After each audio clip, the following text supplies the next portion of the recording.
Attendance in Buffalo schools suffered last year when instruction was mostly remote because of the pandemic. The number of students who missed school at least one day a week doubled to 34% compared with the year before the pandemic hit. Kids are back in the classroom this school year, but attendance has actually gotten worse.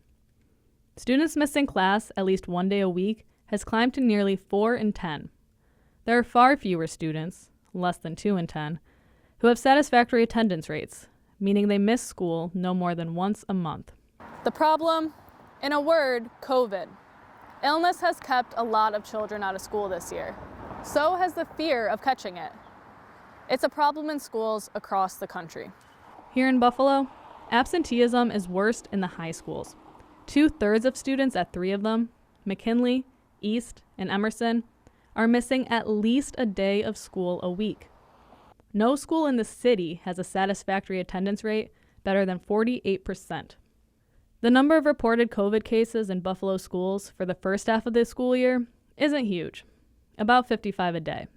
But many more students who shared a classroom with them had to then quarantine. Some of it is from that. Some of it is from families who have expressed to us that they have a fear of sending their children into school. They're afraid, that their children could come in contact with someone that has COVID. There have been other contributing factors. A shortage of bus drivers has limited transportation options, and more than 400 children haven't received required immunizations for illnesses such as measles and chickenpox. Another factor, teachers and principals told me more students than ever, especially in the high school, simply don't want to come to school. They skip completely or show up hours late. To improve attendance, the district is surveying parents and analyzing data to identify schools and neighborhoods with the worst attendance problems. In addition, 7 attendance teachers have been hired, joining the 14 already on staff, and some will start working Saturdays. Remote learning is available to students with COVID or those required to quarantine because they've been exposed to an infected classmate or teacher. But one parent leader told Investigative Post that limiting access to remote learning is contributing to higher absences. I feel like the district is looking for ways to say no instead of ways to say yes. If a family wants their child in school and they can't for whatever reason, then let us work with the families to find a way to accommodate. Missing class time could have dire consequences.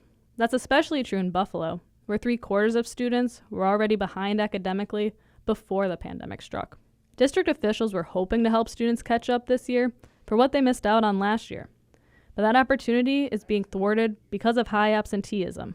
What we know is that, if you're not in school learning, it's going to contribute to getting lower grades. It's going to continue to a lowered graduation rate, students graduating from high school, which will forever impact their ability to earn incomes to support their families. For Channel 2 News, I'm Lane Dowdle with Investigative Post.